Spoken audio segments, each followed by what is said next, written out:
Yang kami hormati Bapak Ibu rekan SD 6 Hegarsari. Alhamdulillahirrahmanirrahim. Wa bihi nasta'inu ala umuri dunya waddin. Wassalatu wassalamu ala asrofil anbiya'i wal mursalin wa ala alihi wa sahbihi ajmain, amma ba'd. Puji syukur kita panjatkan kehadirat Allah Subhanahu wa taala yang mana pada siang hari ini kita dapat berkumpul dalam kegiatan diseminasi kita hari ini. Semoga acaranya nanti dapat berjalan dengan lancar. Tidak lupa sholawat serta salam kita curahkan kepada junjungan kita Habibana wa Nabiyana Muhammad Sallallahu Alaihi Wasallam. Terima kasih atas waktunya kepada Bapak Ibu sekalian. Sebelum acara dimulai, mangga itu snack untuk dimakan supaya tidak sekam. Iya, sama-sama. Ya, kami Solihatun SPD SD CGD Angkatan 11 UPTD SDN 6 Hegarsari akan menyebarkan pemahaman dan penerapan pengalaman budaya positif di sekolah, di mana ada konsep inti budaya positif. Yang pertama, perubahan paradigma belajar. Yang kedua, disiplin positif. Yang ketiga, nilai-nilai kebajikan. Keempat, kebutuhan dasar manusia. Yang kelima, motivasi perilaku. Yang keenam, posisi kontrol sebagai guru. Yang ketujuh, keyakinan kelas. Dan yang kedelapan, segitiga restitusi. Dalam pembelajaran dengan paradigma baru merupakan pembelajaran yang dirancang berdasarkan prinsip pembelajaran berdiferensiasi, sehingga peserta didik belajar sesuai dengan kebutuhannya, dari yang berkebutuhan khusus, berkebutuhan sedang, dan tinggi. Itu disesuaikan dengan teori psikologi modern untuk mewujudkan profil pelajar Pancasila, di mana dalam profil pelajar Pancasila mengandung dimensi berkebinekaan global, gotong royong, kreatif, bernalar kritis, mandiri, beriman, bertakwa pada Tuhan Yang Maha Esa. Ini ada miskonsepsi tentang teori kontrol kita sebagai guru. Ilusi mengontrol siswa, bahwa orang dewasa itu berhak memaksa anak-anak untuk mengikuti aturan kita. Menurut kita udah dewasa itu benar, padahal belum tentu. Di sebelahnya ada ilusi bahwa semua penguatan positif dan bermanfaat, semua yang dibicarakan kita, yang disampaikan kita kepada anak itu menurut kita bermanfaat. Ilusi bahwa kritik dan membuat bersalah mampu mengatasi karakter. Kita menyalahkan anak yang benar-benar salah itu sebenarnya tidak mengatasi karakter secara langsung, kadang malah mematikan karakter anak tersebut. Untuk mengubah paradigma stimulus respon ke pendekatan teori kontrol. Di sini ada stimulus respon, terus teori kontrol. Pada kenyataannya kebutuhan itu kita sama, kita pandangnya sama. Tapi teori kontrolnya kebutuhan kita itu berbeda-beda. Yang kedua, semua orang melihat hal yang sama, bahwa kegiatan itu kita samakan, tidak dibeda-bedakan. Tapi yang benar adalah setiap orang memiliki gambaran yang berbeda-beda. Yang ketiga, kita mencoba mengubah orang agar berpandangan sama dengan kita. Kita memandang murid harus benar sesuai apa yang menurut kita benar. Sebenarnya adalah kita berusaha memahami pandangan orang lain tentang dunia, karena anak-anak itu berbeda-beda, tidak sama. Yang keempat, perilaku buruk dilihat sebagai suatu kesalahan. Semua perilaku memiliki tujuan. Anak didik kita lari-lari, belajar di kelas, tidak bisa diam, itu sebenarnya punya tujuan masing-masing dalam memenuhi kebutuhan belajarnya. Yang kelima, orang lain bisa mengontrol saya, tapi sebenarnya Anda yang dapat mengontrol diri Anda. Ketika orang lain memaksa kita untuk bisa ini itu, menekan kita harus bisa ini itu, sebenarnya kita tidak bisa. Yang seharusnya adalah kita lakukan sesuai dengan kemampuan kita. Kita tidak boleh memaksakan kemampuan kita. Yang ke-7, pemaksaan ada saat bujukan gagal. Sebenarnya kolaborasi dan konsensus menciptakan pilihan-pilihan baru.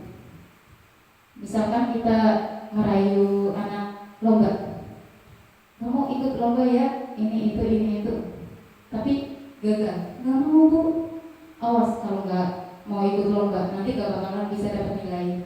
Itulah keluar paksaan. Tapi sebenarnya kita itu harus kolaborasi. Kenapa sih kamu tidak mau ikut lomba ini itu? Yang kedelapan, model berpikir menang atau kalah. Dari sini berpikirnya menang. Untuk selanjutnya ada disiplin positif. Disiplin positif berasal dari kata disiplina yang artinya belajar. Disiplin mengacu pada disiplin diri yang memiliki tanggung jawab terhadap apa yang dilakukannya berdasarkan nilai-nilai yang diyakini. Kita disiplin sesuai keyakinan kita, karena kita paham kalau berbuat baik itu untuk diri sendiri, bukan untuk orang lain. Disiplin positif merupakan salah satu penerapan disiplin yang bertujuan untuk menumbuhkan kesadaran serta memberdayakan peserta didik tanpa imbalan, penghargaan, ancaman atau hukuman. Jadi kalau kita menerapkan disiplin positif, bukan karena kamu kalau bisa baris yang rapi nanti dikasih bintang sama ibu, itu karena ada reward. Tapi kalau kita menerapkan disiplin pada anak, kamu kalau disiplin itu menghargai diri sendiri. Tidak hanya sama anak saja, kita sebagai guru, kita menerapkan disiplin diri sendiri itu untuk menghargai diri sendiri. Jangan hanya mengharapkan penghargaan dari orang lain. Sebagai pendidik, tujuan kita adalah menciptakan peserta didik memiliki disiplin diri, sehingga mereka berperilaku mengacu kepada nilai-nilai kebajikan universal dan memiliki motivasi intrinsik dalam perubahan dalam diri sendiri. Di sini nilai-nilai kebajikan adalah sifat-sifat positif manusia yang merupakan tujuan mulia yang ingin dicapai setiap individu. Nilai-nilai tersebut bersifat mendunia dan lintas bahasa, suku, agama maupun latar belakang. Dimensi profil pelajar Pancasila. Yang pertama, beriman bertakwa kepada Tuhan Yang Maha Esa. Itu yang paling penting, menciptakan karakter profil pelajar Pancasila. Yang kedua, berkebinekaan global. Gotong royong, mandiri, berpikir kritis dan kreatif. Apabila kita bisa menciptakan murid yang memiliki karakter profil pelajar Pancasila, insya Allah pendidikan Indonesia akan maju. Ada primary use program, ada rasa toleransi, bisa merasakan orang lain, kita ikut merasakan. Rasa hormat, integritas, mandiri, menghargai, antusias, empati, keingintahuan, kreativitas, kerjasama, percaya diri, dan komitmen apa yang sudah dibentuk. Dimana di dalam keterampilan hidup, life skill, keterampilannya dapat dipercaya, lurus hatinya, ikhlas, tidak karena ini dan itu. Pendengar yang aktif, ketika ada yang bicara, mendengarkan dengan ikhlas, tidak ngobrol sendiri. Tapi sepertinya di sini Bapak Ibu guru ikhlas lahir batin. Terima kasih Bapak Ibu guru. Tidak merendahkan orang lain, ya, kita sesama manusia tidak boleh merendahkan orang lain. Selanjutnya memberikan terbaik dari diri. Di sini supaya tidak sepaneng, mari kita tepuk 5S. Tepuk salam sapa, sopan, santun, dan sayang. Nanti saya terlebih dahulu, habis itu Bapak Ibu boleh ikuti. Kalau saya sudah selesai akan diulang lagi. Siap Bapak Ibu? Siap. Iya, terima kasih. Bila bertemu teman tersenyumlah, prok prok prok, lalu ucapkan salam kepadanya, prok prok prok, sapa apa kabarnya, sopanlah terhadapnya, santunlah tanda sayang kepadanya, prok prok prok. Ayo Bapak Ibu tirukan 1, 2, bunyi. Bila bertemu teman tersenyumlah, lalu ucapkan salam kepadanya, sapa apa kabarnya, sopanlah terhadapnya, santunlah tanda sayang kepadanya, prok prok prok. Iya. Apakah Bapak Ibu kalau bertemu itu tersenyum? Tersenyum. Berarti tandanya di dalam sekolah ini selalu harmonis, tidak ada yang A, tidak ada yang B. Apakah menanyakan kabarnya? Ada. Bahkan di sini ada ibu guru yang sangat spesial, yaitu Bu Meli. Kalau ketemu teman langsung, apa kabarnya? Sapa kanan kiri, gitu ya. Itu hal positif, ya. Jangan disepelekan, betul itu. Santun tanda sayang kepadanya. Untuk selanjutnya, semuanya sudah hilang Bapak Ibu? Iya, kita lanjutkan. Kebutuhan dasar manusia. Siapa yang tahu kebutuhan dasar manusia? Bu Risti tahu? Jawaban Bu Risti mungkin duit. Nah, tapi di sini kebutuhan dasar manusia merupakan unsur-unsur yang dibutuhkan oleh manusia dalam menjaga keseimbangan baik secara fisiologis maupun psikologis. Hal ini tentunya bertujuan untuk mempertahankan kehidupan dan kesehatannya. Apa saja 5 kebutuhan dasar manusia? Yang pertama adalah bertahan hidup. Di situ ada gambar rumah. Untuk bertahan hidup kita harus butuh sandang, pangan, papan. Sandang, kita hidup tidak berbaju pasti kedinginan, tidak bakal bertahan hidup. Pangan, setelah berpakaian kita pasti butuh makan. Tanpa makan nanti jadi kurus. Bu Risti nggak mau kurus ya. Yang ketiga, papan. Itu sangat penting supaya tidak terjadi sakit karena kepanasan sama kehujanan. Namun di Indonesia ini masih ada manusia yang bertahan hidupnya belum kecukupan, seperti tidak mempunyai room. Selanjutnya kebutuhan dasar manusia yang kedua yaitu rasa kasih sayang dan rasa diterima. Kasih sayang dari keluarga, kasih sayang dari teman, dan rasa diterima. Kasih sayang saja tidak cukup, tapi harus diterima. Diterima di mana? Di dalam keluarga, di dalam sekolah, di lingkungan tempat kerja atau belajar. Yang ketiga yaitu penguasaan.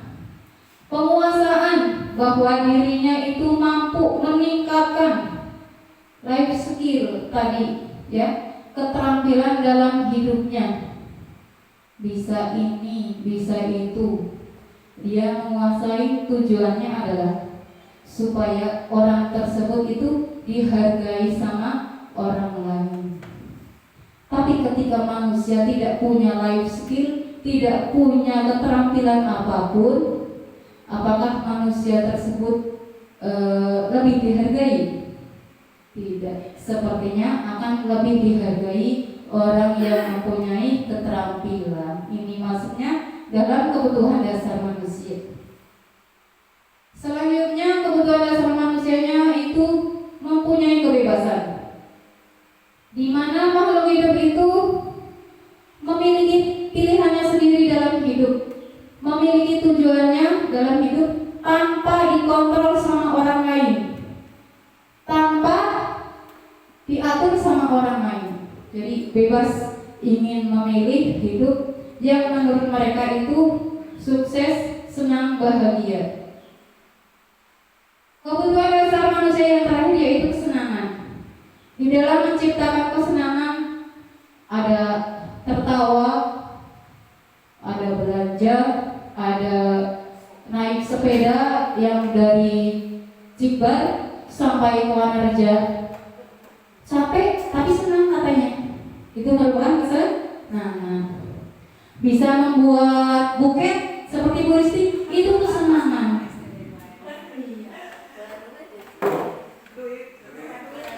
Iya, menang duit, jadi senang. Yang tidak bisa apa-apa bagaimana?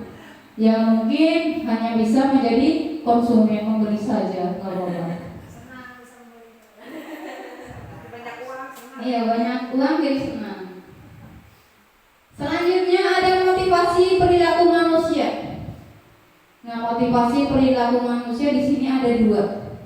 Ekstrinsik itu dari luar, intrinsik dari dalam. Yang ekstrinsik menghindari hukuman. Saya melakukan sesuatu karena takut dihukum. Itu berarti dari orang lain. Untuk mendapatkan imbalan atau penghargaan dari orang lain. Saya akan rajin berangkat sekolah, selalu tepat waktu supaya dipuji oleh orang lain. Itu berarti dari luar, ekstrinsik. Sekarang yang dari dalam. Untuk menjadi orang yang mereka inginkan dan menghargai diri sendiri. Nah, di sini untuk menghargai diri sendiri supaya kita dihargai oleh orang lain, tidak disepelekan orang lain, maka kita harus menghargai diri sendiri dengan menciptakan disiplin positif dari dalam, yaitu motivasi intrinsik. Tapi bagaimana untuk memiliki motivasi intrinsik? Kita harus memiliki nilai-nilai yang kita yakini bahwa nilai itu benar, dan pada umumnya juga benar. Jangan benar karena menurut diri sendiri. Jadi ekstrinsik sama intrinsik paham Bapak Ibu? Paham? Kita lanjutkan. Di sini ada hukuman, konsekuensi, dan restitusi. Yang hukuman, kita sebagai guru ya, tidak terencana atau tiba-tiba murid-murid tiba-tiba lari-lari tidak terkendali, kita akhirnya marah ya. Karena kita marah, kita menghukum. Itu biasanya kita lakukan sebelum kita mengetahui ilmu ini. Semoga dengan ilmu ini yang saya sampaikan, saya, Bapak Ibu semuanya bisa menerapkan, mengaplikasikan ilmu ini untuk kedepannya. Tidak hanya Bapak Ibu saja yang baru tahu, saya juga baru tahu. Nah, makanya sekarang saya sampaikan. Yang kedua, tidak tahu apa yang akan terjadi atau tidak dilibatkan. Kita kan tidak tahu murid siapa saja yang akan dihukum sama kita sebelumnya, karena kita menghukum itu tidak tahu besok aku mau menghukum siapa, gitu kan, tidak tahu tiba-tiba. Yang ketiga berupa hukuman fisik atau psikis. Hukuman fisik misalkan lari-lari, terus push up. Kalau yang psikis, kita itu memarahi anak dengan suara yang keras, apalagi di depan teman-teman, atau menghukum murid di depan kelas yang menurutnya anak tersebut menjadi malu. Itu namanya hukuman psikis. Hukuman beda dengan konsekuensi. Kalau konsekuensi itu peraturan yang sudah direncanakan, yang sudah disepakati oleh murid.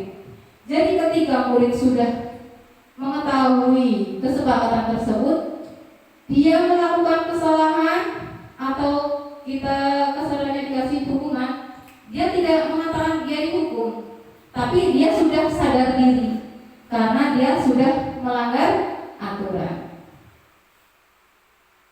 Namun tetap dibuat tidak nyaman dengan sikap guru. Iya, kenapa kamu tidak pakai sepatu? Kan bu gurunya bilang di depan kelas. Nah, akhirnya anak tersebut kan merasa, saya ketahuan sama ibu gurunya. Nah, dari situ dia merasa bersalah, maka dia akan merasa tidak nyaman.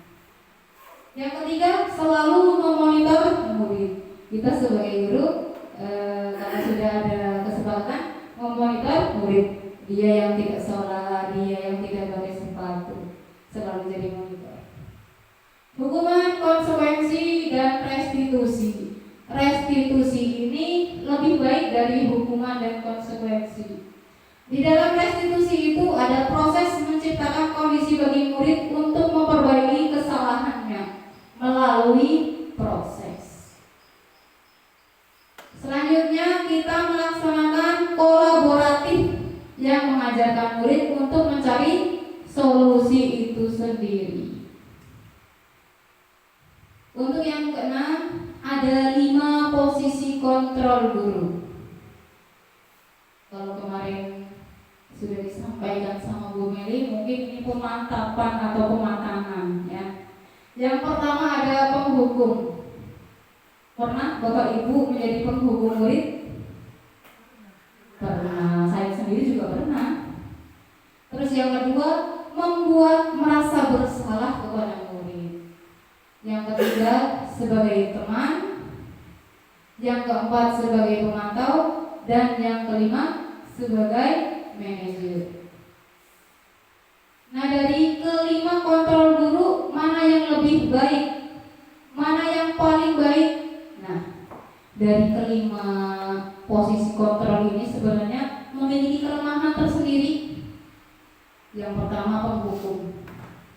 Kita menghukum murid. Ketika murid tidak mengerjakan PR, silakan kamu lari ke lapangan 5 kali.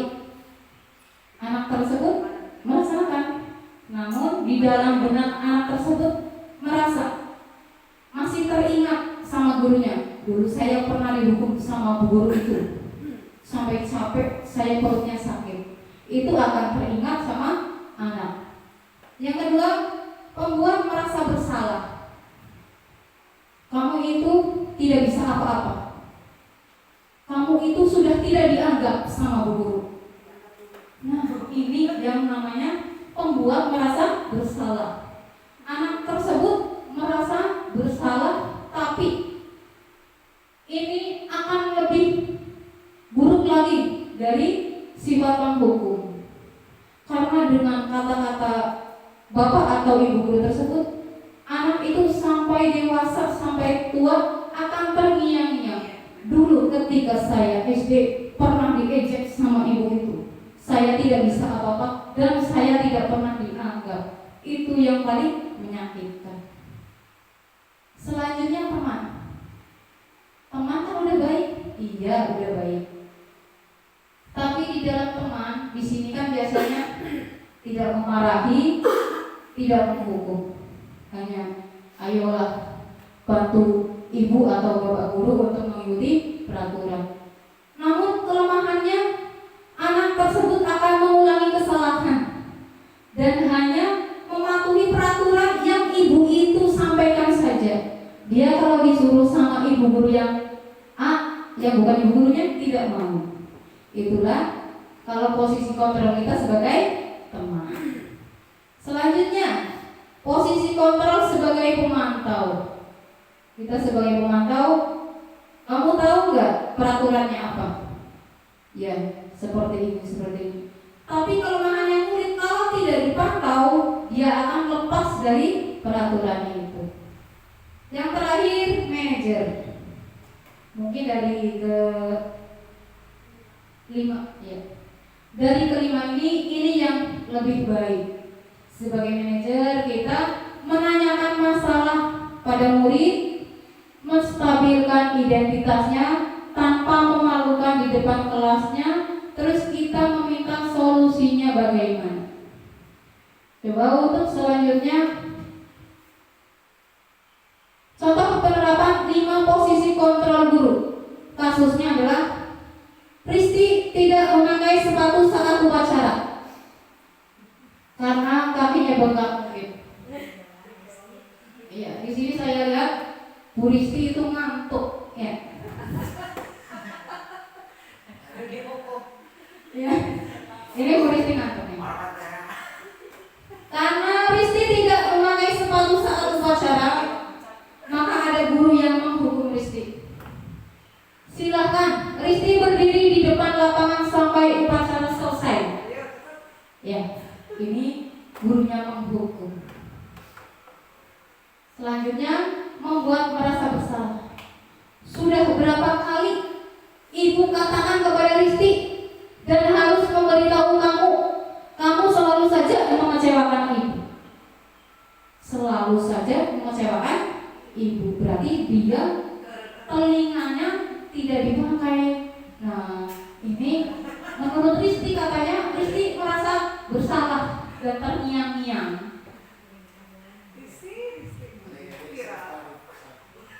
Ya, contoh penerapan 5 posisi kontrol sebagai teman. Nah, di sini kalau tadi pengertiannya, di sini contohnya. Ayo dong Risti, ikuti aturan sekolah. Tolong bantu Bapak Ibu ya sekali ini. Ya sudah, tidak apa-apa. Lain kali jangan sampai berbuat seperti ini lagi. Ini terlalu lemah. Jadi siswa itu hanya akan mengikuti aturan. Ibu itu yang bicara. Kalau yang lain bicara, enggak. Karena temannya bukan ibu itu. Sebagai pemantau, kamu sudah melanggar peraturan sekolah. Kamu tahu konsekuensinya. Nanti kalau istirahat, tolong ambil sepatunya di rumah dan jangan diulangi lagi. Dipantau. Kalau tidak dipantau, dia lupa. Hari ini kenapa kamu tidak memakai sepatu? Basah Bu. Besok jangan diulangi lagi. Besok diulangi lagi, ya. Kalau tidak dipantau terus, dia lupa. Berlakunya hanya sehari 2 kali. Itu fakta contohnya di sekolah kita, ya. Selanjutnya, ya. Ini selanjutnya guru sebagai manajer. Ini yang mungkin menurut 5 posisi kontrol guru yang paling baik yang harus kita terapkan. Karena tidak memakai sepatu saat upacara, dia hanya menanya, apakah kamu tahu kesalahanmu? Kamu dipanggil ke sini. Terus kira-kira bagaimana kamu memperbaiki kesalahanmu? Jadi kita menanyakan kesalahannya dia, dan dia juga harus mencari solusinya sendiri. Nah, di sini ada pertanyaan nih supaya tidak ngantuk. Posisi kontrol apakah aku? Saya kecewa sekali dengan kamu. Ayo, siapa? Iya. Membuat merasa bersalah. Alhamdulillah ternyata meskipun ada yang ngantuk di sini masih bisa konsentrasi, ya. Berarti penyampaiannya diterima. Alhamdulillah. Selanjutnya, kamu tidak pernah benar melakukannya. Patuhi aturan saya atau awas. Iya Bang Buku, wah udah luar biasa Bapak Ibu di sini. Semoga besok dapat mengaplikasikan 5 posisi kontrol ini yang paling baik mana yang Ibu akan terapkan. Nah ini ada posisi kontrol apakah aku. Apa rencanamu untuk menyelesaikan masalah ini? Iya, manajer. Sepertinya paham sekali. Ada satu pertanyaan lagi. Nah, kamu tidak akan pernah mendapatkan nilai jika tidak mengerjakan tugas. Ayo, siapa yang tahu? Bapak Ibu? Tidak dikasih komen tapi nanti kalau benar. Iya. Di sini pemantau Bu Haji. Lagi ngantuk ya Bu Haji. Tadi pas lagi materi ini. Iya, ini pemantau. Kalau kamu tidak mengerjakan tugas, nanti kamu tidak dapat nilai. Maka sekarang kerjakan ya. Oh ternyata masih ada satu lagi. Nah di sini ada keyakinan kelas. Mengapa keyakinan kelas bukan peraturan kelas? Gurunya smile banget ya. Siapa itu Bu? Mungkin itu dosen dari UNJ. Amin. Ya. Pembentukan keyakinan kelas bersifat abstrak berupa pernyataan universal yang anak-anak tahu. Dibuat dalam pernyataan positif.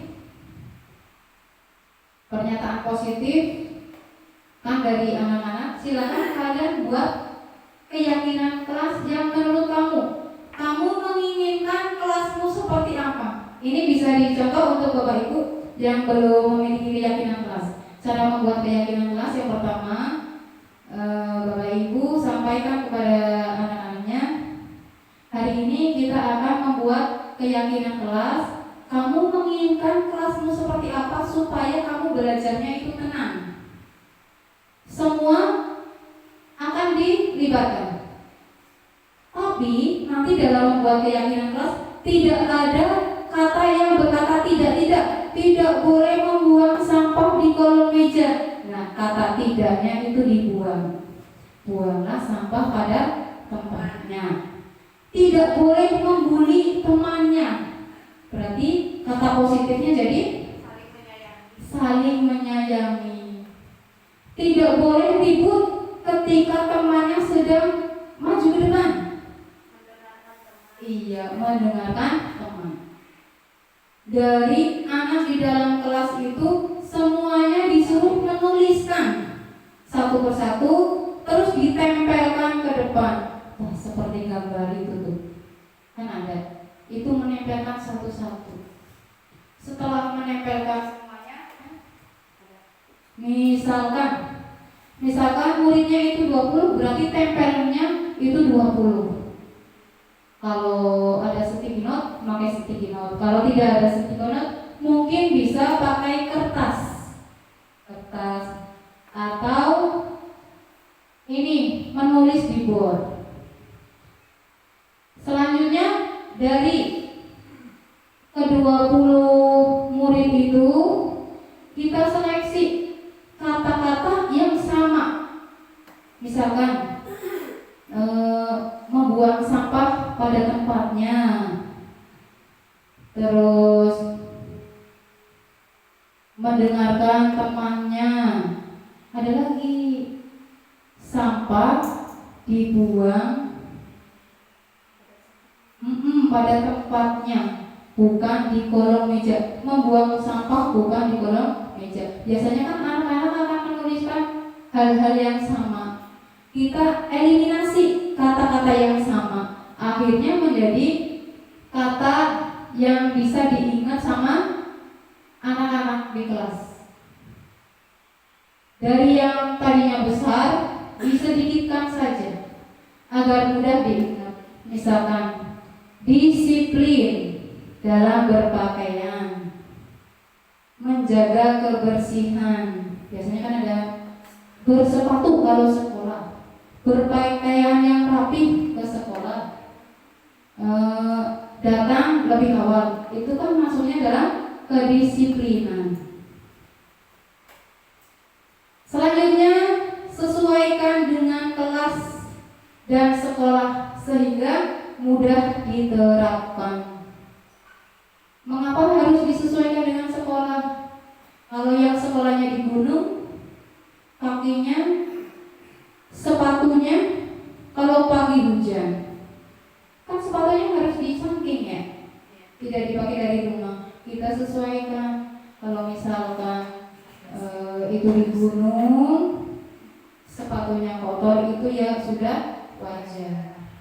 Misalkan dari gunung kok bajunya ada sedikit kotor-kotor, itu wajar. Beda dengan yang di kota. Kalau di kota tidak melewati gunung, sawah-sawah. Makanya antara sekolah biasanya itu beda. Semua warga kelas dilibatkan saat membuat keyakinan kelas. Nah, di situ harus maju satu-satu, menuliskan satu-satu sebelum kita eliminasi. Selanjutnya ada segitiga restitusi. Nah, suatu proses dialog yang dijalankan oleh guru agar dapat menghasilkan murid yang mandiri dan bertanggung jawab serta menjadi anak yang sukses, meyakini apa yang dia yakini. Ini tidak begitu kelihatan ya. Dimana di dalam segitiga restitusi itu sendiri, yang pertama menstabilkan identitas berdasarkan prinsip membuat kesalahan adalah bagian dari proses pembelajaran. Karena setelah salah biasanya ada benar, ada pelajaran. Pertama, berbuat salah itu wajar ya nak. Tidak ada manusia yang sempurna. Ini kita terapkan kepada anak sebelum kita melakukan segitiga restitusi. Setelah kita menanyakan hal tersebut, dilanjutkan, Bapak Ibu juga pernah melakukannya, supaya anak tersebut itu tidak merasa sangat bersalah. Karena kita sebagai guru juga pasti pernah mengalami sebagai murid yang bersalah. Namun kita contohkan, ibu atau bapak tidak mencari siapa yang salah, tapi ibu atau bapak ingin mencari solusi dari permasalahan ini. Setelah kita samakan dengan masa kecil kita supaya dia tidak merasa down, kita tanyakan, apakah kamu bisa menyelesaikan masalah ini? Setelah menstabilkan identitas, ada validasi tindakan yang salah. Setiap perilaku berupaya memenuhi kebutuhan tertentu. Mungkin dari perilaku murid itu yang salah karena dia pengen ini itu, mungkin kurang kasih sayang, mungkin kurang perhatian dari orang tua, mungkin kurang diperhatikan sama gurunya, jadi dia berpola. Nah, bagaimana cara memvalidasi tindakan yang salah? Kamu pasti punya alasan mengapa melakukan hal itu. Kamu patut bangga karena telah melindungi sesuatu yang penting buatmu. Kamu melakukan karena mempertahankan yang penting bagimu. Contohnya seperti ini. Mengapa kamu lari-lari terus di kelas?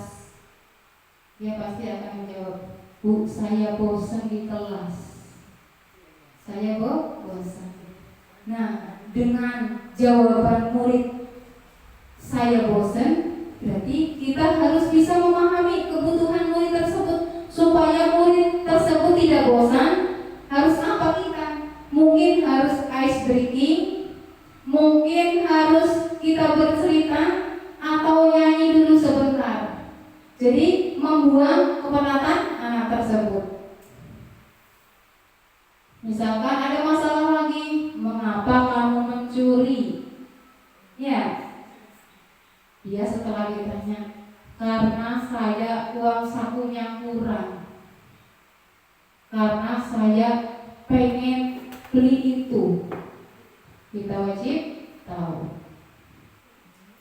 Setelah validasi, ada menanyakan keyakinan kelas berdasarkan prinsip teori kontrol, bahwa pada dasarnya kita termotivasi secara intrinsik. Nah, dari masalah-masalah yang tadi harus dikasih motivasi yang di dalam dirinya itu muncul. Supaya apa?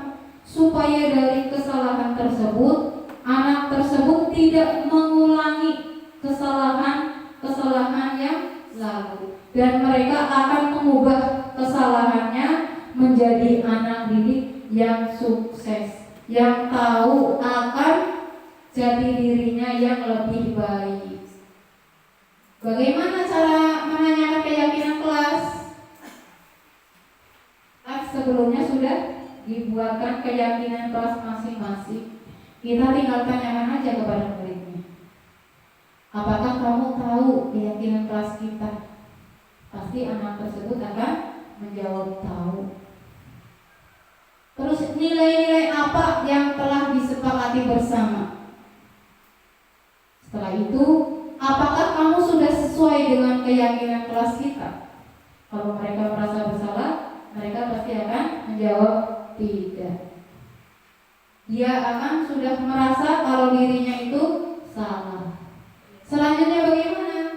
Kita tanyakan, apakah kamu bisa menyelesaikan masalahmu itu? Nah, kita tanyakan, bisa kamu menyelesaikan masalah ini? Dia pasti akan menjawabnya, dan dia akan kreatif, dan dia tidak akan marah dengan apa yang kita lakukan. Dari yang pertama, menstabilkan identitas, karena kita tidak memalukan mereka di depan temannya atau di depan orang lain. Sebaiknya untuk melakukan stabilitas identitas, kita lakukan di dalam ruangan, jangan di luar ruangan atau di depan anak-anak. Nah, yang kedua tadi menanyakan masalahnya. Yang ketiga, menanyakan keyakinan. Ini merupakan sudah penerapan dalam segitiga restitusi. Apakah sebelum Bapak Ibu mengetahui teori kontrol dan segitiga restitusi ini sudah sesuai penerapannya dengan penerapan yang tadi saya sampaikan? Belum semua, iya. Kita sebagai guru itu perlu meningkatkan wawasan tentang pendidikan, tentang ilmu pengetahuan, tanpa membatasi ilmu dari siapapun disampaikan, mau dari orang yang lebih muda atau dari siapapun itu. Yang penting kita terima ilmunya itu bermanfaat. Tidak ada kata egois, dia muda jadi ngapain percaya sama yang muda, kan lebih tahu aku yang sudah lama. Tidak, sebaiknya kita muda ataupun tua itu wajib sebagai pendidik Indonesia. Pembelajaran yang maju itu diciptakan dari para pendidik. Kalau para pendidiknya tidak beres, maka anak-anak didik kita juga tidak beres. Karena kita sebagai sebagai pendidik menjalankan amanat, ya, menjalankan amanat, dan kita harus ikhlas. Diniatkan kerjanya itu sebagai ibadah. Insya Allah kalau kita niatkan ibadah sebagai bekerja sebagai ibadah akan berdampak pada kita. Kita lanjutkan contoh dari penerapan segitiga restitusi tadi.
Meskipun pelan, tapi terdengar lalu baik.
Ya, itu tadi contoh segitiga restitusi yang saya terapkan kepada anak didik saya yang di kelas 5. Kebetulan memang ada satu anak yang setiap harinya itu hampir terlambat. Hari Senin pun dia juga selalu terlambat. Ternyata setelah saya tanyakan mengapa anak tersebut selalu terlambat, katanya dia kalau tidur terlalu malam. Di dalam terlalu malamnya itu tidak membantu orang tua jualan atau apa, ternyata main HP.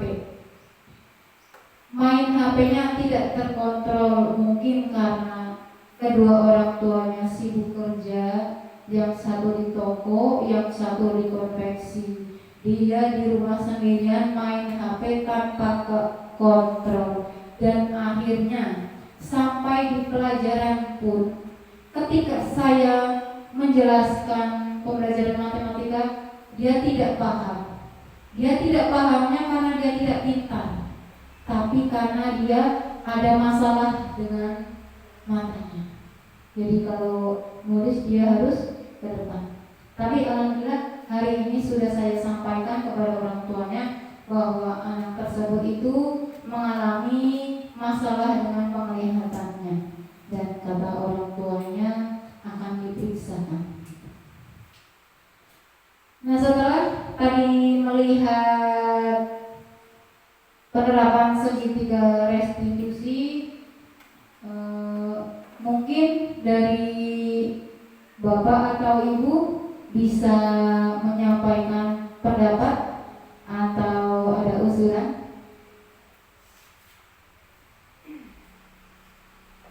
Bu Meli atau Pak Ridwan atau Bu Haji, Ibu Mantri, mangga pilih badai, atau sudah dicukupkan saja?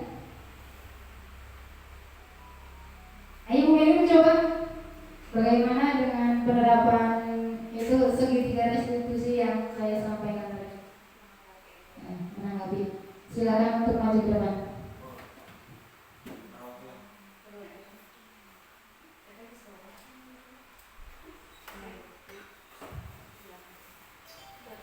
Bismillahirrahmanirrahim. Assalamualaikum warahmatullahi wabarakatuh.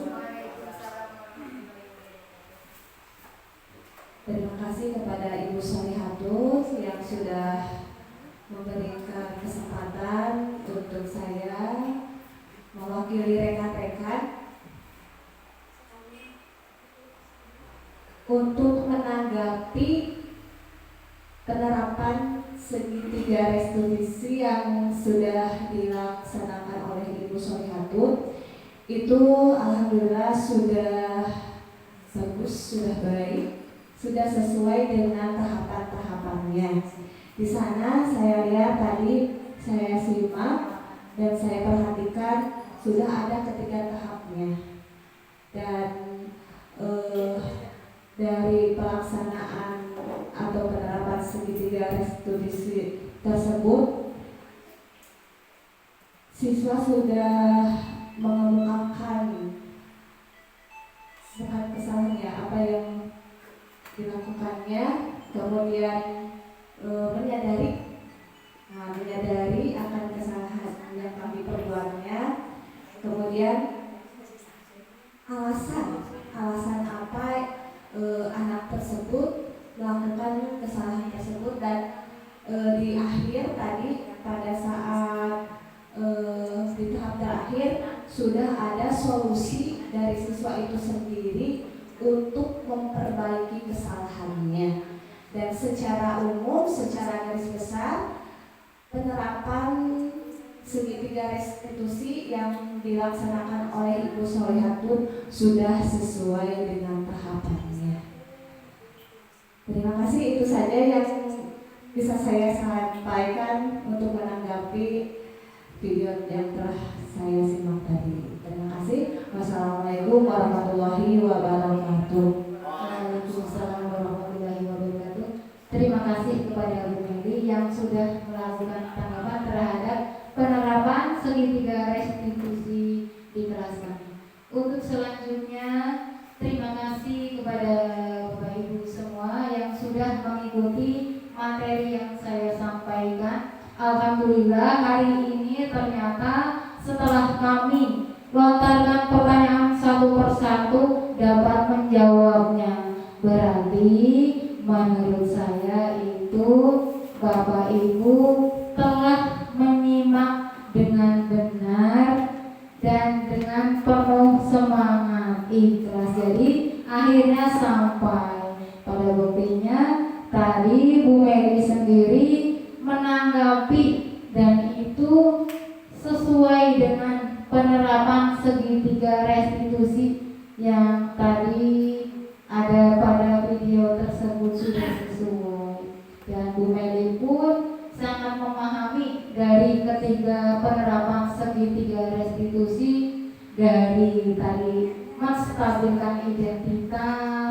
memvalidasi kesalahan dan menanyakan keyakinan tersebut pada anak tersebut. Mudah-mudahan untuk selanjutnya setelah mengetahui ilmu-ilmu ini, saya juga berharap pada diri sendiri, saya juga berharap pada rekan-rekan saya yang di SD 6 Hendarsari ini untuk bisa mengaplikasikan ilmu-ilmu yang tadi saya sampaikan. Semoga kita semua menjadi pendidik sepanjang hayat, pendidik yang profesional, pendidik yang bekerja sebagai ibadah. Nah, di dalam menerapkan dari yang mulai disiplin positif, keyakinan kelas, dari 5 kebutuhan manusia, disiplin positif, segitiga restitusi, semuanya dapat diterapkan. Syukur pisan, boleh dimulai besok hari. Yang dari belum membuat keyakinan, boleh dicoba. Ya Ibu Muji, Ibu Muji sudah ada keyakinan kelas belum di kelas? Belum. Ya mudah-mudahan setelah ini besok Bu Muji bisa menerapkannya. Untuk Bu Haji sudah belum? Belum. Berarti alhamdulillah ilmunya bisa bermanfaat untuk kedepannya. Untuk selanjutnya, karena kita materi sudah disampaikan dengan jelas, maka kami tutup saja. Dalam penerapan program disiplin positif, hendaknya guru memiliki standar kepribadian pribadi sebagai guru, profesional dalam menampakkan diri kita, etika kita sebagai guru, dan sosial yang baik, di mana guru mampu merefleksi dirinya dalam posisi kontrol saat ini, posisi kontrol yang tadi disampaikan, dan bagaimana perjalanan dirinya sebagai among. Kita menurut Ki Hajar Dewantara menginginkan guru di Indonesia itu mempunyai sifat yang menuntun, yang tadinya kita belum tahu, kita hanya menuntut siswa. Benar gak Bapak Ibu? Iya, kita menuntut siswa untuk bisa ini itu, ternyata salah. Kita harus menuntun dari hal yang buram menjadi yang cerah, dari yang buruk menjadi yang baik, supaya mereka itu mendapatkan pendidikan yang dapat mengantarkan anak-anak didik kita semua ke dalam dunia yang benar, dunia yang baik, dan mampu menghadapi kehidupan yang nyata, yaitu di dunia masyarakat. Karena anak didik itu tidak hanya belajar di sekolah saja, nantinya kalau sudah dewasa akan terjun dalam kehidupan masyarakat. Setelah kita bekali ilmu disiplin positif, ilmu yang baik, ilmu yang kita tuntun dari hal buruk menjadi hal baik, insya Allah kita sudah menggugurkan kewajibannya sebagai pendidik, supaya menciptakan anak didik Indonesia yang maju bertanggung jawab. Selain menjadi anak yang baik, mereka juga menjadi anak yang mandiri, tidak tergantung dengan manusia lain, karena mereka sudah memiliki life skill sendiri, merdeka. Dia tidak digantungkan sama orang lain, tidak diatur oleh orang lain, merdeka untuk memilih hidupnya. Tapi bukan berarti bebas untuk melakukan hal apa saja, merdeka dalam hal kebaikan. Dan yang satunya lagi adalah bertanggung jawab. Insya Allah setelah kita menerapkan karakter profil pelajar Pancasila, mereka akan memiliki 5 atau 6 dimensi itu yang tadi ya. Ada beriman, bertakwa pada Tuhan Yang Maha Esa, gotong royong, mandiri, kreatif, bernalar, kritis. Bapak Ibu sudah tahu lagunya profil pelajar Pancasila? Sudah. Oh sedikit.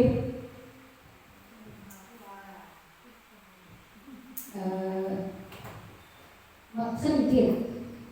Oh iya, untuk Bu Risti, bisa Bu Risti nyanyikan di depan lagu profil pelajar Pancasila, coba ayo. Oh, Madeli.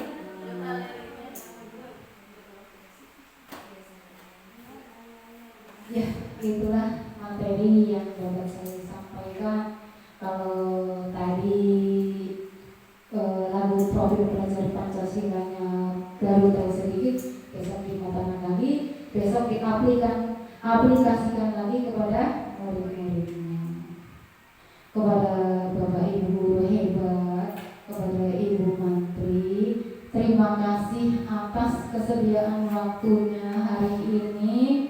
Saya dapat mendefinisikan budaya positif ini. Semoga tidak mengurangi rasa ikhlas Bapak Ibu ini. Alhamdulillah Bapak Ibu ikhlas ridho. Iya, terima kasih dari kami.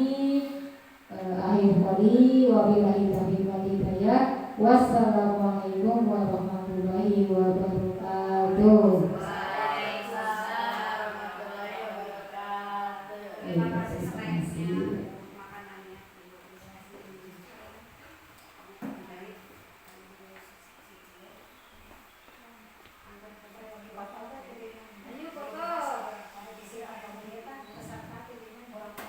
Pak Ridwan